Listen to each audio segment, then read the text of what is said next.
I'm just as excited as the next analytics geek about all the amazing innovation going on in our field, but nothing brings me quite as much satisfaction as being able to tackle a question in a few minutes that a few years ago took me hours to solve.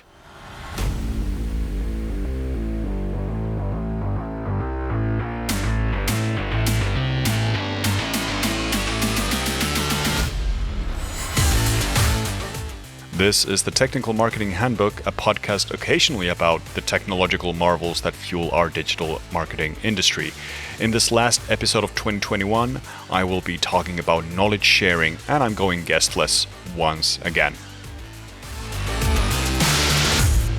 Welcome to the Technical Marketing Handbook. I'm your host, Simo Ahava, the co-founder of Simmer, the company that sponsors this podcast.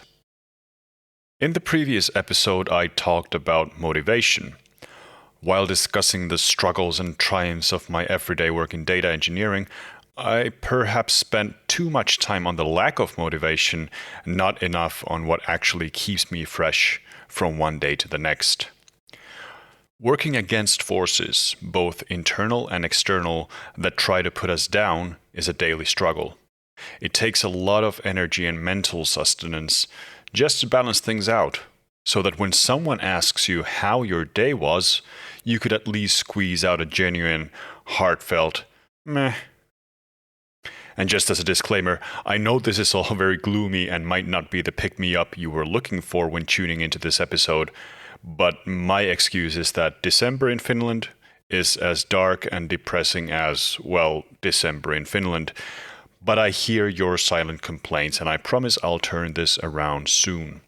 Anyway, if you are stuck at a job, hobby, or learning path where most of your resources are spent just trying to eliminate demotivational factors, you'll never have the time or energy to actually reach net positive gains. And I see this all the time when working as a consultant in different organizations. So much effort is wasted in putting out fires, in trying to forget the fact that you're just a cog in a machine that doesn't care about you, in not being swept away by the delusions of imposter syndrome or, conversely, the lure of Dunning-Kruger, and so on. There's so little time left for you. The pandemic with its work-from-home mandates is messing up your social schedule. You're offered a training budget and you enroll in online course after online course, but you're just too out of focus to properly apply what you have learned. And client after client and task after task are just the same old that you feel like you're living the same day over and over. Disclaimer 2, please don't turn this podcast off. We're getting to the positive stuff soon, I promise. And I've been there. I've been through it all. If you recall from the previous episode, I've struggled with motivation issues over the last 4 years. But I've also triumphed through it all and figured out how to reach a net positive mindset that not only benefits me immensely, but also has altruistic overtones which can reverberate through entire communities of people who are also facing these struggles. So after this long preamble, I want to introduce the topic of this episode properly. Today, we are going to talk about how to find your expertise, how to accept it, how to incubate it, and how to turn it into a positive force, not just for your own little self, but for those around you as well. But first, it's time for an analogy. We live in a townhouse with my family. It was built in the early 1980s, which means in Finland that it suffers from certain construction decisions that were popular at the time, but that have proven to be potentially disastrous as understanding of construction methods have improved. I would love to improve our house in all sorts of ways. For example, I'd like to add floor-to-ceiling windows in the walls facing our backyard. But before we can do that, we need to replace our radiators with under-the-floor heating, as this is Finland where annual temperatures fluctuate from minus 20 degrees to plus 30 degrees Celsius. And before we can modify our flooring structure, we need to fix the plinths of the house, because our floors are essentially just concrete slabs perched directly against the false plinths and the soggy ground beneath. And before we can touch the plinths, we need to fix the draining around the house to make sure that rainwater and capillary moisture is properly diverted away from our foundations. I'm worried that if someday we decide to sell our house, The poor construction decisions that were made back in the day, coupled with the neglect we've shown our house foundations, will make it either an impossible sale or will turn into litigation when the new owners find hidden faults or, even worse, mold in the structures. But what has all of this got to do with expertise and with learning?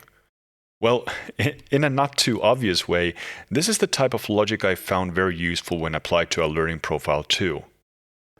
With a learning profile, I mean the general approach you take to not just learning new things, but to maintaining your baseline expertise as well. Think of your baseline as the foundations of the house. The stronger you build your core knowledge of whatever you want to become an expert in, the easier it is to add new construction on top of it. Now, after a couple of select words from our sponsors, I'll spend the rest of the episode expanding this analogy, and I hope that you'll be able to derive some ideas for your own personal learning journey, too. Are you a marketing or a data professional looking to skill up? Take a look at the online courses Simmer has to offer at teamsimmer.com. The courses are completely self-paced, and your enrollment will grant you lifetime access to the material, including any updates. Go to teamsimmer.com and use the coupon code HANDBOOK to get 10% off your course purchase. That's teamsimmer.com.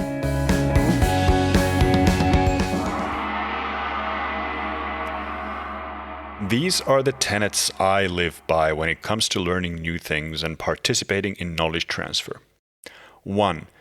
Engage in various communities where people who share your interests want to discuss relevant topics or seek assistance with problems they are having. 2. Try to help out as much as possible, especially with the low-level questions and problems. And 3. Make knowledge sharing a reflex. Whenever you come up with something interesting, write it up and share it. By doing these things, I'm able to keep the foundations of my learning profile in good shape, and it will be easier to tack on new expertise when necessary. Community engagement is the key to everything. It doesn't matter where it happens, in Twitter, in Slack, in blog comments, in meetups, in virtual conferences. What matters is that you engage. This kind of pulls us back into another topic that's been popular in the episodes of this podcast, communication. If you recall, by constantly maintaining some level of communication across silos of an organization, you could proactively prevent the types of mistakes and errors that are born out of communication breakdowns. In a similar way, by engaging in discussions and commentary around the subject matter you want to become an expert in, you will find yourself becoming more and more fluent with the jargon, terminology, and concepts of your field. And my approach is really all about this idea of fluency. If you're not fluent in the language of your field, and if you're not in a mind space where you can communicate efficiently about your interests, it will be difficult to not only learn about new trends, but to also associate them with the overall context of your chosen subject matter. For example, in digital marketing, as elsewhere, the current hot topics revolve very much around the concept of Web3, around blockchain technologies, and around decentralization of assets, both technological and financial. While it wouldn't take too long to understand the basics of these topics, figuring out their applications in your own specific field might be very difficult to do unless you've managed to build a rock-solid foundational understanding. It's easier to build floor-to-ceiling windows in the wall of your house if the foundations are solid and if you know which parts of the structure are load-bearing. So, by being active in communities every single day, you'll be able to immerse yourself in the topics, both current and evergreen, that permeate your field today. Understandably, it might take time and courage to speak up, but that's where my second suggestion might come in handy. When participating in communities, try to focus, let's say, 80 to 90% of your effort in answering questions and helping solve problems. Why? Because problem solving is a great way to help your brain actively figure out new pathways between different topics. Even better, try to help as much as you can with topics that you might have already solved a million times in the past. Focusing on the mundane things will help you manage a baseline with the least effort. And it's not just that. There's a reason why every field has a set of questions and problems that get asked over and over again, even if they've already been answered and solved a million times before. It's because these issues are so central, so prevalent, and so fundamental to the field itself. By becoming a bona fide expert on these topics, you'll be able to enrich your own foundational knowledge of your field, which will leave you better equipped to tack on new, more advanced knowledge. And you know what? You don't have to chase the next shiny object. There's a whole lot of value in becoming an expert on the status quo too. It's good to be aware of the latest and greatest innovations, but figuring out new ways of fixing the fundamentals will enrich both your and your community's most common, most baseline struggles in the field. The third and final tenet is related to the first two, but its scope goes beyond just the community. I have always had a very, let's call it a socialistic approach to knowledge sharing. Knowledge, learnings, experiences, and anecdotes are valuable only when shared. Putting them behind paywalls, patents, and competitive strategy hurts innovation in the name of capital gains. Before you discredit me as a hopelessly naive idealist, please remember that we're talking about foundational knowledge here. I found it an extremely rewarding and self-serving strategy to make knowledge sharing reflexive. As soon as I come up with a solution or a new innovation in my own field, I write it up as a blog post, as a Twitter thread, as a topic in the Measure Slack community, or I turn it into a video tutorial in my free YouTube channel. Why? For many reasons. One, almost everything I've learned in my field has come from knowledge sharing that's happened with no subscription fees. I believe I owe it to the community to give back. Two, innovation breeds innovation. By sharing ideas even at an early stage, we'll hopefully get the type of traction required to make it an even better solution in the long run. This is very similar to the open source movement, where collaboration is key to success.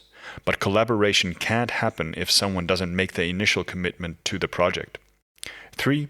By writing about the solution and by sharing it with the hopes of receiving feedback, I'm forcing myself to explain it in such a way that makes sense to the audience. This, in turn, means that the solution has to be sufficiently refined and it has to have merit so that it can be reproduced by those reading about it. It's easy to just throw ideas into the air and hope someone catches them and develops them further, but this is actually very rare. Building the foundations yourself, see how we're back in the house analogy, will make it easier for others to contribute too. Now, all of these approaches I've discussed thus far have very certain and very clear self-improvement capabilities. By making knowledge sharing a primitive and reflexive, almost a knee-jerk reaction, you'll feed your own baseline knowledge in your field on a constant basis. But there are altruistic downstream effects too. This podcast has been about my learning, perhaps also about your learning, but it's also about enriching the communities around you. By helping others, you help yourself. By helping yourself, you help others.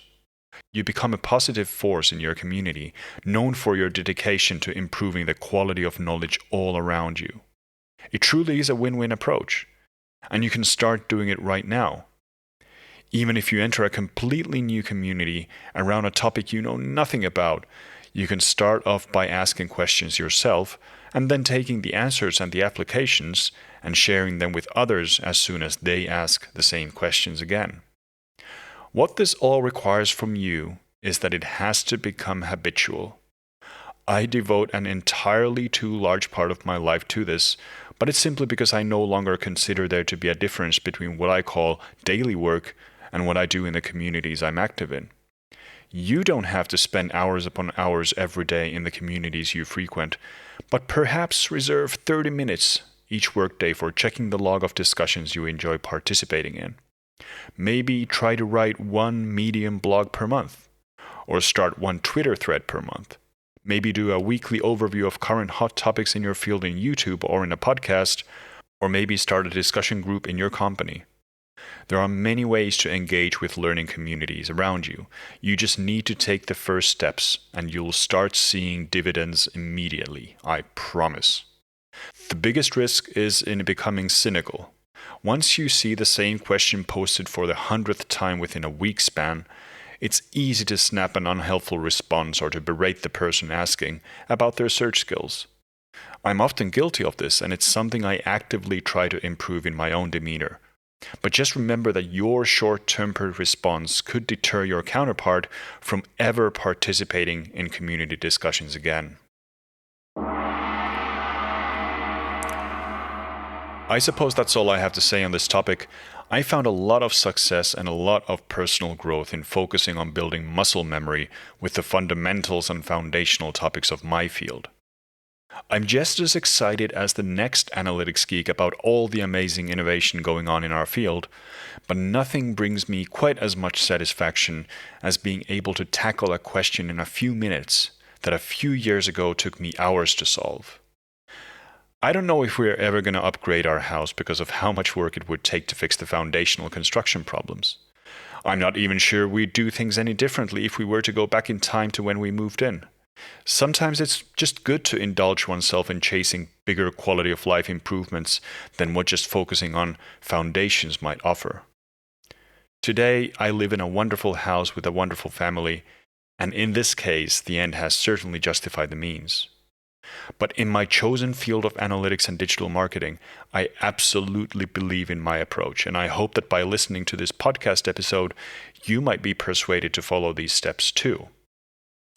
This is the last episode of this year. I'll return next year with new topics and hopefully some guests too. I hope you have a wonderful end of the year, and I wish you happy holidays with whatever you choose to celebrate at this time. And as always, stay safe, take care, and thanks for tuning in.